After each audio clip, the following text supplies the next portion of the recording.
Get out of here. I'll pay the $700 loan. What? It's $2,000 a month though. I was taken aback by my sister-in-law's sudden loud voice and her words that were quite off the mark. However, during that time, she became even more hostile towards me. I won't let my younger brother and his wife do whatever they want in this house anymore. From now on, my husband and I will be living in this house. Saying that, my sister-in-law told me to leave the house. It seemed like she was doing the same thing to my husband as well, and was determined to drive us out. Well, if that's what my sister says, let's leave. My usually calm husband said that, so I decided to leave the house with him. Afterwards, my sister-in-law and her husband had an unexpected future waiting for them, but they only found out about what happened to them after we left, a month later. My name is Jessica. My husband and I both work. My sister-in-law attacked us and tried to drive us out of the house we lived in. The first trigger of the incident was that my husband and I decided to live with my parents-in-law. At that time, Lisa, my sister-in-law, wasn't in the US accompanying her husband who was on an overseas assignment. During that time, my parents-in-law asked us to live together with them in their house where they lived. I was surprised. What? We're going to live together? We're already old, aren't we?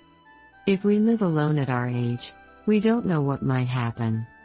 So I think it's better for us to live together with our son and daughter-in-law. We were asked to come to their house suddenly, and when we arrived, we were told that they wanted us to live together with them. Neither my husband Michael nor I could have expected this. Originally, Michael and I met on a matchmaking app. Even if you meet someone on such an app, there are various patterns such as not contacting each other after meeting once, or losing contact while keeping in touch. However, even in such a situation, Michael exchanged emails with me many times and we became closer by going out to eat together many times. When I was thinking, I like him, it seems that Michael was thinking the same thing as me. After 2 years of dating, Michael and I decided to get married. Our parents, both mine and Michael's, were very happy about our marriage, as we are close in age. Someone was not sure whether the person was happy or not about our marriage. The person was Lisa, who is my sister-in-law. She is Michael's real sister and is 3 years older than him. At the time when our marriage was being discussed, she had already been married for a year. She was proud of the fact that she, as an older sister, got married before her younger brother Michael. I can't believe Michael can get married. Compared to me, an elite, Michael, who is just an ordinary person, is worthless. But well, it's good that he got married, isn't it? The partner seems to be just an ordinary woman who is far inferior to me. She threw a wet blanket on Michael, who was in a happy mood about the marriage, with such words. I was surprised too.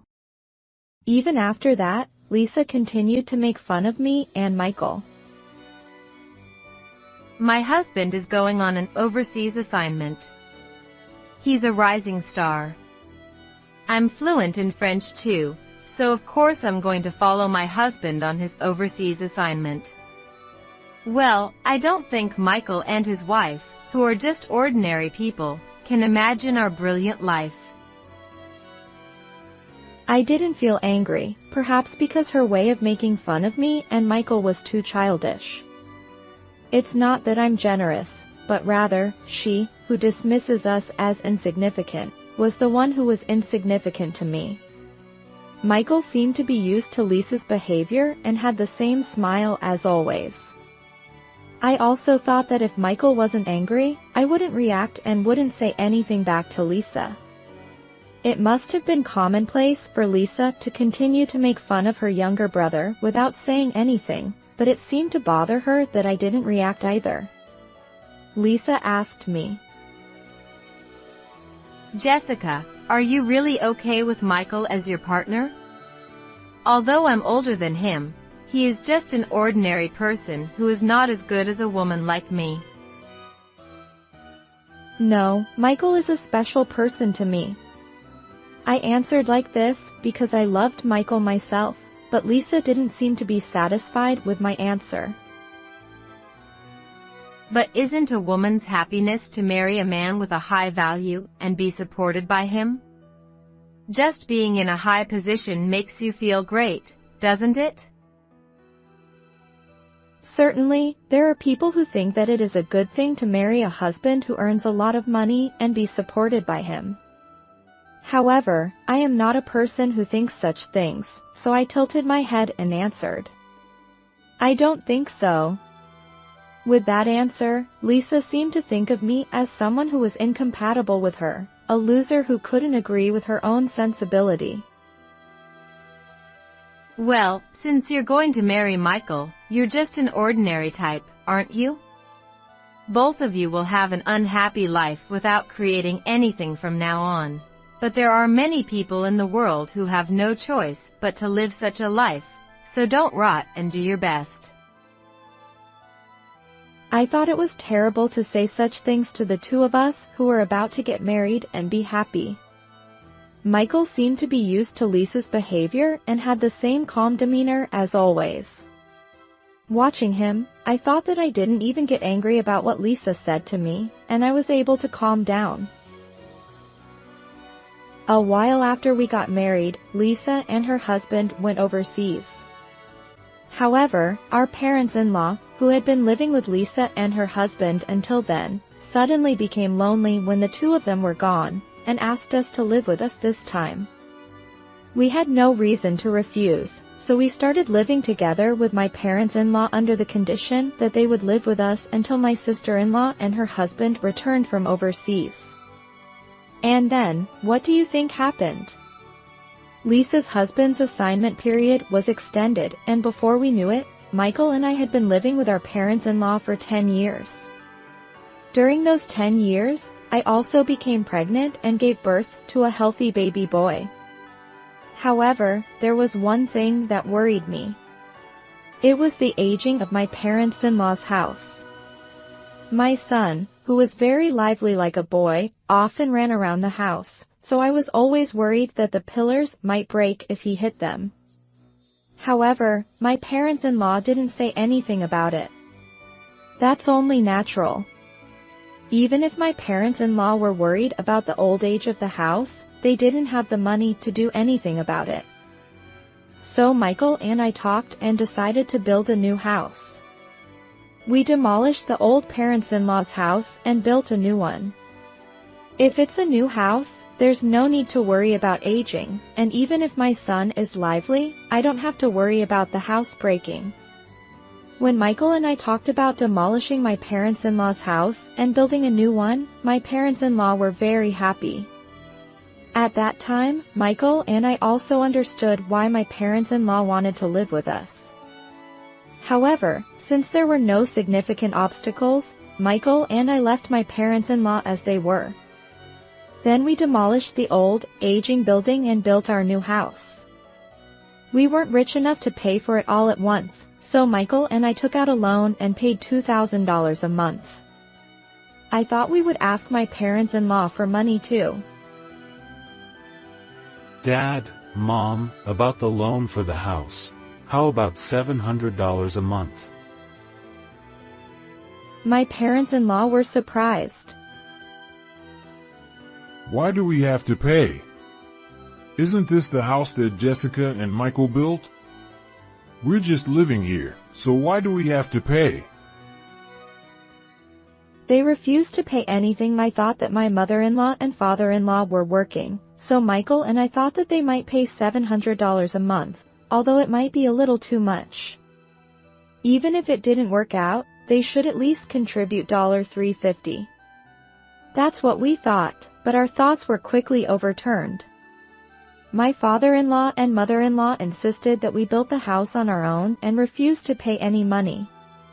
Since there was no point in arguing, Michael and I decided to manage the monthly loan repayment somehow. And then, one day, Lisa, who had heard a rumor that we were living in a new house, contacted me.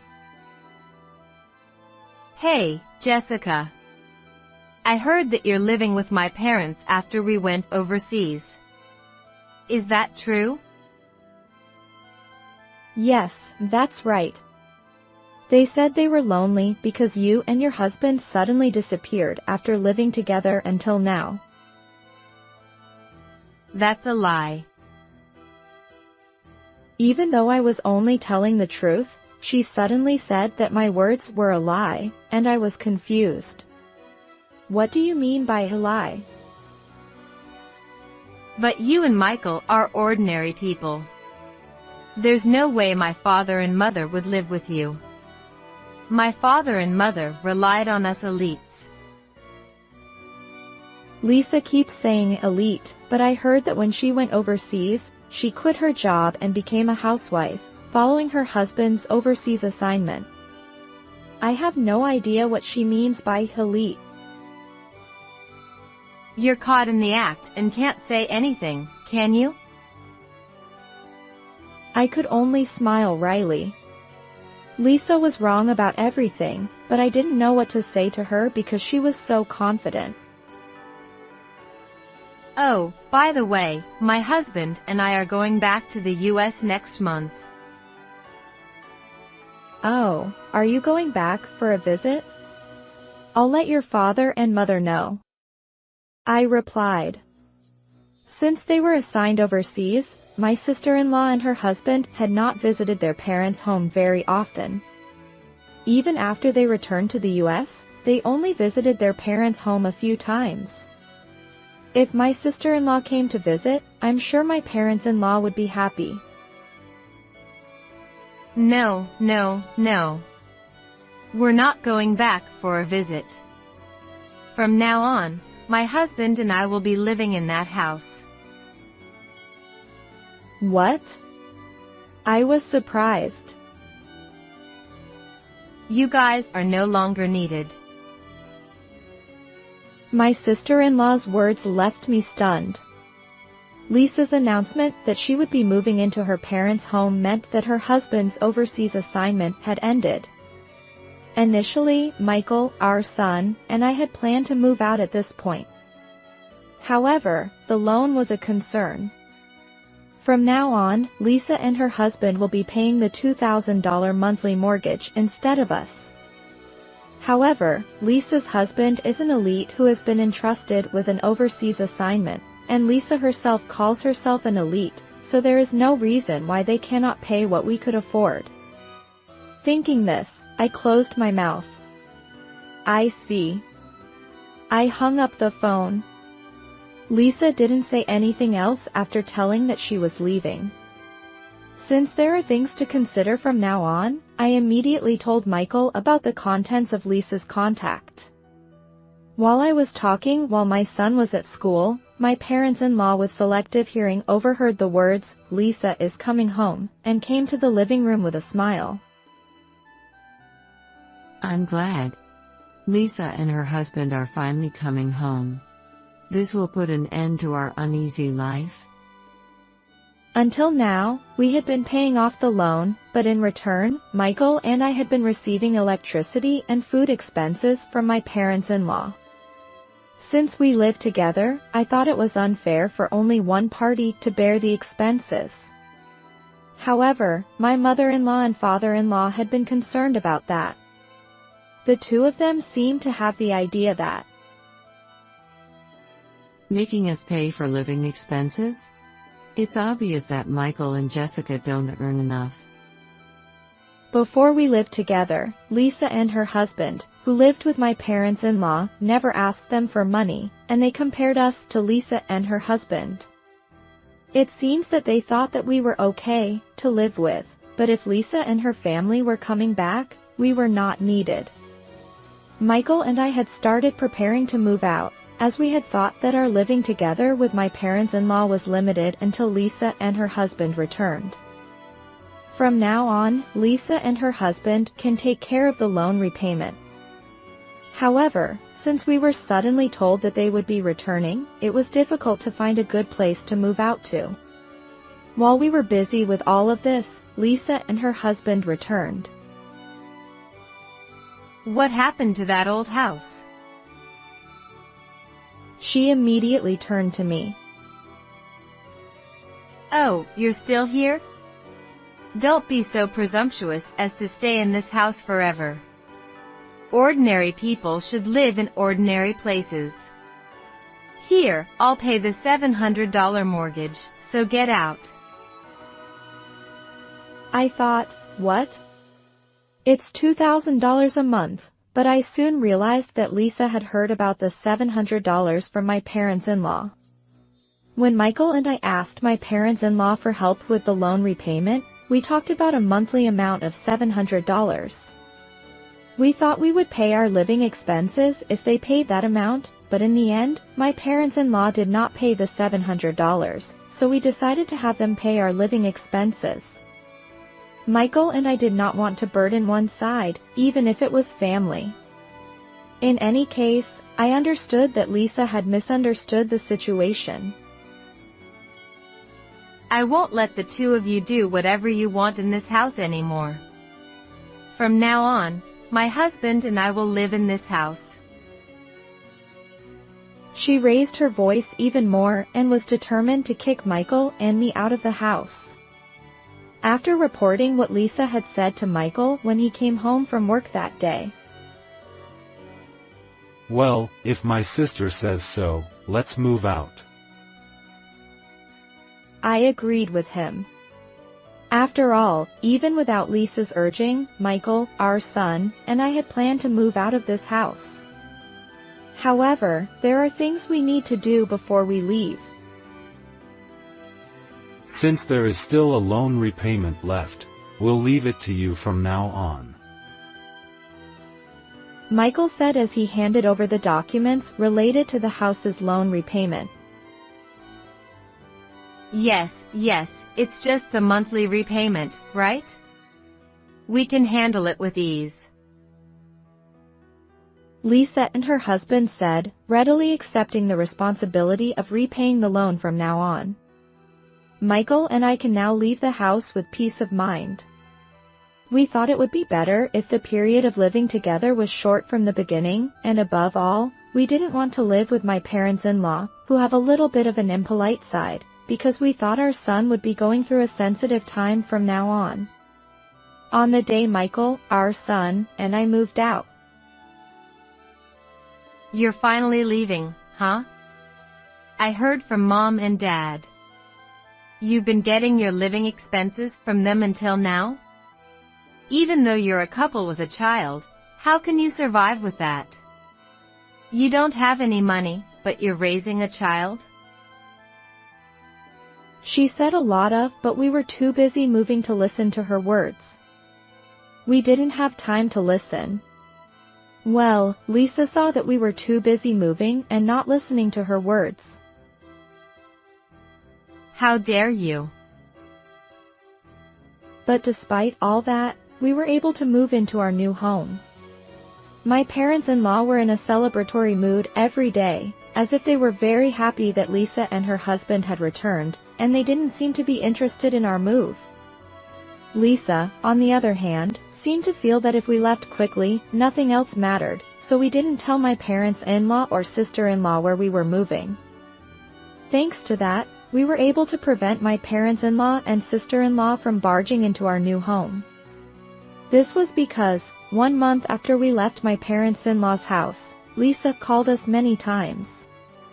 Lisa called me in a panic because she realized that she had misunderstood the loan repayment amount. What's going on? $2,000 a month? That's not right. And what does it mean that my parents don't have any money? It's true that Lisa had initially misunderstood the amount we were paying each month as $700. However, I thought that Lisa's husband had signed the documents after carefully checking and correcting the misunderstanding when we handed over the loan repayment and ownership documents to him. I don't think anyone would be lazy enough to skip reading the text written in the documents related to the house they are going to live in. What? It was written in the documents, right? The monthly loan repayment for that house was set at $2,000. What? $2,000 all of a sudden? My sister-in-law exclaimed. I thought you and your husband were elites with good salaries, so I didn't think it was necessary to explain everything in detail. I said honestly. Lisa's voice on the other end of the phone sounded like a mosquito's buzz. No work. I'm not working, and neither is my husband. He messed up while he was overseas and came back with a lower salary than before. When we were being kicked out from my parents-in-law's house, they had an attitude that they were in a superior position to us, but I was surprised that they couldn't even pay the amount of the monthly repayment we were making. Lisa also said something else that caught my attention. So, your parents don't have any money? Well, you guys were having my parents pay for your living expenses, right? That means my parents were supporting you. Oh, I see. That's what you thought. Well, we were paying the entire loan repayment, so we thought we would have my father-in-law and mother-in-law cover our living expenses. But in reality, they didn't give us much money. They spend money on gambling every day. Gambling? Yes, gambling. I replied. It seems that my parents-in-law didn't gamble before we moved in with them. Since my parents-in-law only started gambling a few years ago, Lisa probably didn't know about it. What? $2,000 a month, with no income.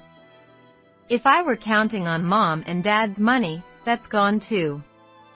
Hey, Jessica. Give me some money. I shook my head. It seemed like she was in a desperate situation to ask for money from ordinary people like us, whom she had looked down on by calling us ordinary. However, I couldn't lend her any money. I have a son, and I'll need money for him from now on, so I can't help people outside my own home. I said and hung up the phone. It seems that Lisa and her husband, along with my parents-in-law, tried to visit my house after we moved out, but they ended up going to the wrong house and the police were called. It appears that Lisa has found a new job and is collecting money from her parents by working part-time and forbidding them from gambling. She is using this money to pay off the loan. It seems that the four of them work on side jobs during their days off, and the atmosphere in the house is terrible. It's unclear whether they will sell the house someday or miraculously finish paying off the loan, but we are enjoying our life without worrying about them. We are enjoying our days living together as a family of 3, while promising ourselves that we will not help Lisa's couple and my parents-in-law, no matter what happens in the future. How was this story for you? Don't forget to subscribe to our channel. We'll see you in the next video.